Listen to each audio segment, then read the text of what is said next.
Ultimate Fighting Cappers are back, but I'm changing the name to Capper. So the intro video is going to have to get edited again, but I don't have time this week to do it. So we're going to leave it for next week or possibly 2 weeks. So you're just going to have to bear with me. I know that S is a big deal, but it's just Adrian going at it solo here. The Ultimate Fighting Capper back with UFC Fight Night Vegas 11 here, baby. We are moving. Actually, Vegas 12, sorry. Quick correction there. We are moving. We are grooving. We cashed the fuck out last weekend. I hit some nice parlays. I know if you tailed me, you definitely cashed the parlays as well. Did overall not our best predictions on every fight basis throughout the night, but the locks hit. 1 push, 3 wins.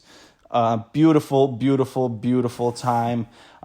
This fight card, I was originally not going to do anything. I was getting lazy, but I brought myself to do it here. Sorry for the late video this week. I promised Wednesday, Thursday videos, but unfortunately I had other plans those nights, and sometimes it doesn't work out. Sometimes things come in the way, but I'm back here bringing you more predictions, more locks again. We're going to cash out again. We're going to make the moolah again. And get ready, guys, because this fight card sucks. I'm just kidding. A couple good fights across the board here, but overall, not the best card. We had 2 fighters this morning completely botch their weight. Jason Witt, terrible.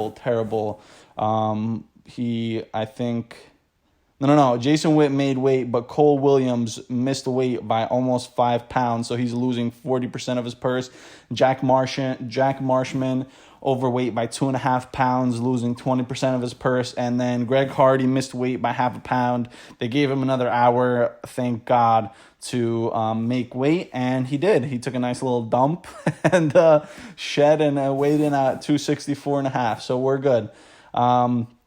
Another one, the Kevin Holland fight. He was supposed to fight Mahmoud Muradov, and that line was amazing. And now the Kevin Holland line is fucking minus 900, minus 1,000, which is absolutely insane to me. But moving on to the first fight of the night here. We have a decent one, 2 contenders, Miles Johns versus Kevin Natividad here. We are going to start off with Kevin Natividad, the newcomer.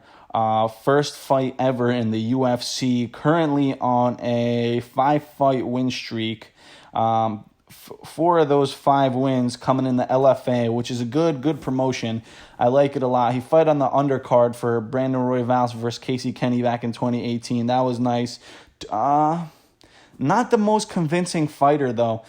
He's from Hawaii, 27 years of age. This is going to be at 135. Yeah, it's going to be at bantamweight, so it's going to be a decent fight here. His height's 5'6", reach 70 inches. Not the best fighter. He's a very pressure fighter, heavy on that lead leg, susceptible to leg kicks, to wrestling, which is my guy Miles Johns here, strong suit.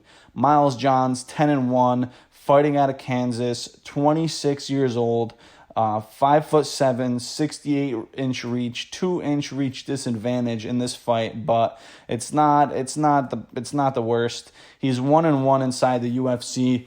Got a Contender Series win back in 2019. Beat Adrian Yanez, who is also fighting on this card, versus Victor Rodriguez, but we're going to get to that fight later. That is a great victory because we saw Adrian Yanez's boxing.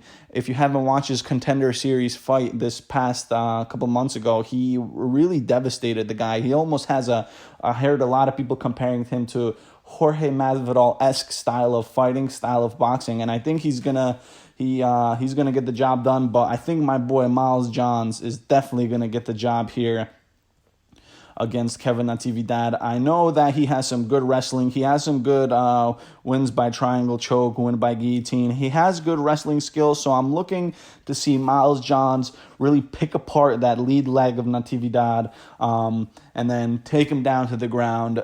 I don't think there's going to be a finish here. If you're betting, bet over 2.5 rounds, but we're going to go with Miles Johns with this fight to get the win by decision. Second fight of the night was supposed to be Courtney Casey versus Priscilla Cachoeira. But Cachoeira had weight problems, and then her manager came out saying that she slipped, fell, and banged her head on the shower, and she was unable to focus on making weight or whatever the bullshit excuse you want to do. She was pretty much near passing out. So, but that fight's scratched. We're not going to talk about that anymore. Moving on. So technically, this is the second fight of the night. Dustin Jacoby versus Justin Lede, or Ledet, however you want to pronounce it. But El Blanco here, we're going to start with him. Justin El Blanco Lede on a 3-fight losing streak in the UFC. He's been around for a while in the UFC. He's fought in 2016, beat Chase Sherman. We saw Chase Sherman had a nice bounce back win. Mark Godbeer, rear naked choke finish in the first round, which is weird because Justin Lede is a boxer, not really a ground guy, and not really good grappler. But then he had a split decision win against Ozuna Anayawu, and then bad loss against Rakic, really bad loss, got finished really quick against Johnny Walker, and then that Alexa Kamor loss looks worse and worse as the months and time goes by, because Alexa Kamor, I don't know if you guys know, but he got finished, didn't get finished, but he got basically ragdolled by William Knight a couple months ago, or about a month or two ago. And it's just not looking good for him. You know, he's fighting out of Texas. His height's 6'4", 32 years old, 80-inch reach. You know, this fight's going to be at light heavyweight. And then we have his opponent here, Dustin Jacoby. Also not the greatest of fighters, but he has scrounged up a nice little win streak here. He got a nice Contender Series win by decision over Ty Flores in 2020 here. It was a decent win. He's had a lot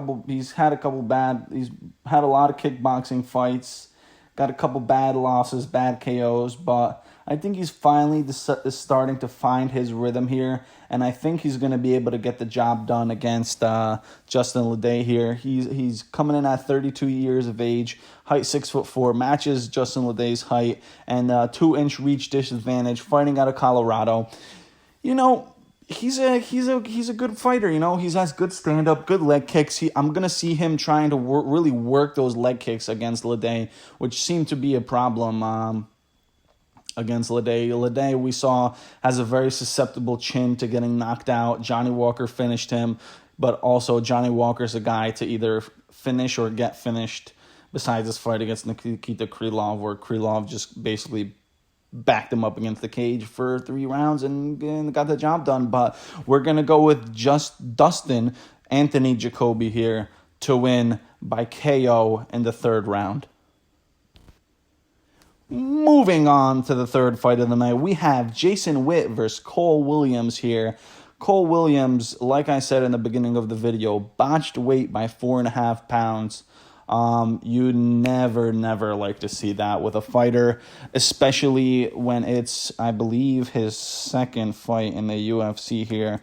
Not very familiar with either of these fighters, besides the fact, so they both lost in their, Jason Witt and Cole Williams both lost. I think Takashi Sato is a better opponent than a loss to Claudio Silva, but Claudio Silva is still a dog, and he's a nice contender. But we're gonna start with Jason Witt here, the Vanilla Gorilla. He's coming in at 33 years of age, 5'10", with a 70-inch reach, fighting out of Kansas City, Missouri. Fights with Glory MMA, which is a decent camp. Takashi Sato, though, brutally knocked him out in that 1st round. Can he recover? It's going to be tough to say. Cole Williams, just based on the fact that he weighed in over 4.5 pounds, the fight is now at a catch weight, 175, really weird fucking catch weight. He's still losing 40% of his purse. It doesn't look good. It just makes you think, like, what the hell are you doing that you can't even come close to the 170 pound, you know? If you can't come close, fight at middleweight, dude. Maybe 185 is going to be easier for you to cut down to. But this guy, Cole Williams, 36 years of age, really old for the welterweight division, 6 feet in height, 73-inch reach. I don't think it's looking good for him, man. I don't think he's going to be able to get the job done against the guy Jason Witt. Jason Witt has some good wins in the past. Zach Buccia and then Roberto Neves and Cliff Wright are all decent wins. If you guys look at these guys' record and the way they fight, all decent wins, all by unanimous decision. So I think Jason Witt's going to be able to get the job done here. We're going to go Jason Witt by decision. If you're betting, bet over 1.5, over 2.5 rounds for this fight. Fourth fight of the night here, we have Sean Strickland Tarzan versus Jack the Hammer Marshman, the Welsh Ninja, as I like to call him. We're going to start off with the guy who botched weight, Jack Marshman here. Jack Marshman, he's standing at 6 feet tall, 73-inch reach, and he's 30 years of age. He fights out of Wales, as you guys all know. Some couple bad losses in the UFC, you know. He's been with the organization since 2016. He's kind of going 1 win, 1 loss, 1 win, 1 loss. Lost to Thiago Santos, lost to Antonio Carlos Jr., who I don't even believe is fighting in the UFC anymore. Yeah, I mean, no, he is, but bad loss to Carl Roberson. John Phillips, I watched that fight. He arguably lost, in my opinion. And then a rear naked choke finish versus a mediocre Edmund Shabazian, who we saw just got cleaned by the gatekeeper, Derek Brunson. On the other hand here, we have a guy that's ready for some action here. Another guy that's kind of a 1 win, 1 loss guy. One of his losses in the UFC. He's been with the organization since 2014. One of his losses are to Kamaru Usman and Zaleski dos Santos as of recently. And if you haven't watched that KO by my boy Zaleski dos Santos, you should watch it because it was one of the most insane spinning heel kicks, spinning hook kicks that I've ever seen. And it was just a nasty, nasty TKO. But he did bounce back against Nordine Taleb, and he finished with him with a ground and pound in round number 2. And I think Sean Strickland is just going to be able to pick apart Jack Marshman here. Jack Marshman doesn't have the stamina, doesn't have the cardio to keep up with Sean Strickland. He's going to try to knock him out in the first round. We could tell he lost weight. He missed weight. Those guys usually who miss weight, unless you're talking like Alvarez last week where he missed weight but he still was able to get the job done. I do not think Jack Marshman has the same level of caliber and fighting technique skill as Alvarez. He's basically a one-shot, one-trick pony. He's going to throw that looping shot, looping overhand right, and he's not going to be able to knock Sean Strickland down. And Sean Strickland eventually is going to be able to take him down to the ground and finish him with ground and pound in the second or third round. Sean Strickland by KO. All right, guys, the fights start getting a little bit better here. I was talking about this guy, Adrian Yanez, before, but I'm going to save him for the second part of this section. We're going to start off with Victor Rodriguez on a 4-fight win streak. He was fighting out of the Alaskan organization, which is Alaska FC. Got a win there. His opponents haven't been good at all. Look at this record. Since 2011, first 3 wins, 0-0, 0-0, 0-0. First 2 losses came back-to-back. Guy 2-0, guy 8-5. The 2 best guys besides the recent Alaska FC win, but Alaska FC is just like a meh organization, you know, not the best fighters coming out of there. Lost to Caleb Miller, who was 0-3 at the time, but TKO in the first round doesn't look good at all. Tristan Lowe, he beat Caleb Miller. That win doesn't look good at all. A win versus Tristan Lowe, 1-1. His next opponent, 2-1. And then Jared Mazurek, his only good win, which was 8-1. But it is recently, and it is in February, but my man, Adrian Yanez here, is a fucking dog. He's going to be one of my locks for tonight. He's a little bit of a heavy favorite for me, but because we hasn't really seen him fight in the UFC. We haven't seen the other guy fight in the UFC either, but that's a whole different conversation to have. He devastated this guy, Brady Huang, in the Contender Series 2 months ago in August. He fucking killed him, man. It wasn't even close. His wins are actually good, too. Beat some guys, 10-8, 5-2, 6-3, 4-4, 11-28. Not impressive. 9-6, decent. 10-4, decent. Brady Huang, 11-1, probably his best win. A split decision loss to Miles Johns, who is fighting a couple fights before him, which doesn't make sense, Dana. What are you doing, man? Miles Johns should be fighting a little bit more up the card than Adrian Yanez, but we're just riding the Yanez momentum here from the Contender Series win. We've seen a lot of guys. I'm still waiting on Murad Bektic. Uros Medic. Yeah, Uros Medic. That is the guy that I'm waiting on from the Contender Series, fighting out of Alaska. But that guy had some serious power in those leg kicks. So we know these Contender Series guys can do some damage. And we're just going to look for Adrian Yanez to KO Victor Rodriguez in the second or third round here. Hopefully it's spectacular. Hopefully he's able to get maybe even in the first round. But yeah, money line for Adrian Yanez here. Moving on to the sixth fight of the night, we have Alexander the Great. Anyone who's Alexander in the UFC calls himself the Great. Hernandez versus Krits Grutesmacher. Grits is his nickname here, we'd like to say. This fight, I'm not going to go too much into detail on it because I've lost some decent money on Alexander Hernandez in the past, and I think he's going to lose again. People are really high on him, but Grutesmacher is a stylistic matchup clash for Hernandez because Hernandez is going to want to keep this fight standing. He's very uncomfortable on the ground. He did switch camps to Factory X Muay Thai as of recently, but I don't think that's going to have any sort of effect versus Grutesmacher. Grutesmacher fighting with American Top Team. They pretty much have identical height. There's a 4-inch reach advantage for Hernandez, but minus 330 for Hernandez after getting cleaned by Donald Cerrone and fucking Drew Dober in his past 2 out of 3 fights is not a good look. I like the dog here. I think he's live. Not a lock by any means. Chris Grutesmacher to win by decision. All right, getting through this mediocre card, one after the other, banging the fights out here. Bobby Green versus Thiago Moises. Bobby Green has been on a fucking tear recently. 3-fight win streak against 3 decent opponents. Tapology has it 87% for Green, 13% for Moises. 86% out of that 87% predict Bobby Green to win by decision. And I think it's smart, man.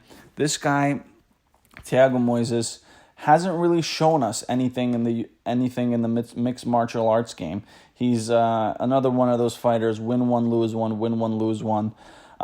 Recently beat a washed-up Michael Johnson and back in May. Doesn't really give him anything. A loss to Beneil Dariush. His wins in the UFC aren't that good. Kurt Hoblaw no longer with the organization. Gleitson Cuttis no longer, that was a Contender Series win, so he never made it into the organization. But that Michael Johnson win doesn't really show me anything. Bobby Green, cardio king, is able to go the 3 rounds, is going to take him the distance. We saw against Alan Patrick, a good BJJ mixed martial artist. I think that Patrick would beat Thiago Moises. I also think that Lando Venata would beat Thiago Moises. So I don't get why Dana is still giving Bobby Green cans, but Bobby Green is going to be one of our locks for tonight, for tomorrow night actually. So we're going to go Bobby Green by KO. Sorry for the long pause there, but I was just thinking whether I'm going to go by decision or KO, but I like Bobby Green to KO him, man. I like it. Bobby Green by KO. Next fight of the night, we have my man, Greg Hardy, the woman beater. And I shouldn't be laughing at that. Don't hit woman. That's not good if you're a man.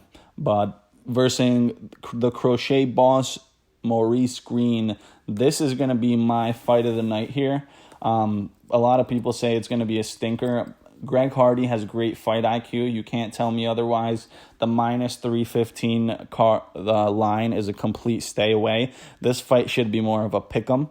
Maurice Green coming off that weird win versus Gian Vellante, which we're not really going to get into. If you want, look at that fight. But yeah, this fight, there's nothing much to say. Greg Hardy should be able to pick him apart from distance. work those low kicks, work those jabs to the body, and just get the overall decision win. So Greg Hardy by decision here. Quick and easy. Ninth fight of the night, heavy impact. There's going to be a finish here. My man, Kevin Holland versus Charlie Ontiveros, who's stepping in on extremely short, 2-day short notice fight where Murad Makhmudov couldn't make the fight. Tapology says 98% chance that Holland is going to win, and 2% of the voters say Ontiveros. There's no shot Kevin Holland loses this fight. There's no shot. I'm not going to bet it, though. There's no point of betting this fight because it's minus 1,000 odds. I mean, if you want to sprinkle into a parlay to give you that tiny, tiny, tiny emphasis on the tiny boost, then you can. Kevin Holland on a 3-fight win streak barely slipped by Darren Stewart, but then he knocked out the guy who got the KO of the year, KO of the UFC history. So he knocked out Joe Quinn Buckley, man. So it's going to be a crazy one here. Kevin Holland is going to KO this guy probably in the second round. If you want to bet Kevin Holland to win by KO. That's my prediction. This is another contender for the fight of the night here. The 10th fight of the night. The co-main event, which should be the main event. Bryce Mitchell versus Andre Touchy-Feely. I love Bryce Mitchell's nickname too. It's Thug Nasty. He is a thug and he is nasty, man. Fighting out of Arkansas, if you don't already know, for the UFC hardcore fans. He's finally getting the camo shorts this week, which is definitely boosting the confidence. The weigh-ins were nice. The stare down was super intense when they both took off their masks, got really close. I haven't seen a stare down like that in a while. This fight will have fireworks. It is about even on the lines. Minus 165 favorite for Bryce Thug Nasty Mitchell, for Andre Touchy-Feely plus 140 underdog. We have a 4-inch reach advantage for Touchy-Feely. He is also 1 inch taller than Bryce Mitchell. But who do you think is going to win? I think it's going to be Bryce Mitchell. He has the wrestling. He has the ground and pound. He has the submission works. He has the stand-up game. He has that nitty-gritty Southern American style of fighting where he's not afraid to get dirty. He's not afraid to get in your face. Andre Touchy-Feely, his last win against Charles Jourdain didn't really go his way because it did go his way, excuse me. It went his way perfectly because that was a perfect stylistic matchup for Touchy-Feely. He likes to stay on the outside. He likes to take the fight to you. But once you take the fight to him, that's where he has problems. And I think he's going to have a problem with Bryce Mitchell taking the fight to him. Even though Touchy-Feely trains at one of the best camps and Team Alpha Male, Bryce Mitchell would get the job done. Bryce Mitchell is one of my locks for the night. You'll see it at the end of the video. Bryce Mitchell by decision or submission here. You can take one of those prop bets on FanDuel and DraftKings nowadays. So either by decision or submission win. We're taking Bryce Mitchell all the way. Let's go. Last fight of the night, we have the main event of the evening, ladies and gentlemen. Uriah Hall versus Anderson Spider Silva. Spider Silva, man, he is 45 years old. My dad is like 51. So he is basically my dad's age, man. He is an old man that is going to retire after this fight. He's going to take the L. He's going to take the microphone and say he's retiring because it just doesn't make sense to me why this guy's fighting anymore. He's on a 2-fight losing streak. That fight against Jared Cannonier, his last loss, he took like a leg kick that didn't even look like it had much power behind it, and it looked like it just tore his ACL straight in half. Uriah Hall here. I think Uriah Hall's a fucking bum, dude. But I don't know why he's the main event here. I don't know what Dana sees in him. He's on a 2-fight win streak against not the best opponents, you know. Who the fuck is Bavon Lewis and Antonio Carlos Jr.? You know, not the best opponents at all. He's had some questionable losses to Gegard Mousasi, who isn't even in the organization anymore, even though he did get that nice win against Douglas Lima last night. But we're not going to talk about that too much. Yeah, loss against Costa, loss against Brunson, loss against Whitaker. He hasn't really got a decent win since 2015 when he beat Mousasi. But Anderson Silva should be retired, man. That's the only reason why this is automatic money. Uriah Hall should be in everyone's parlays. He looked fantastic at the weigh-ins. He looks more shredded than ever. So who knows? We'll maybe see a newly and renowned Uriah Hall. This fight is not going to go the distance. Probably Anderson Silva is going to get KO'd in the first or second round. I hope it goes longer than a minute or so because I don't see him lasting very long. So Uriah Hall, he's gonna be one of our locks this week, and he's gonna win. We're gonna go with Uriah Hall money line. Here we go, the locks for tonight. We're gonna break it down.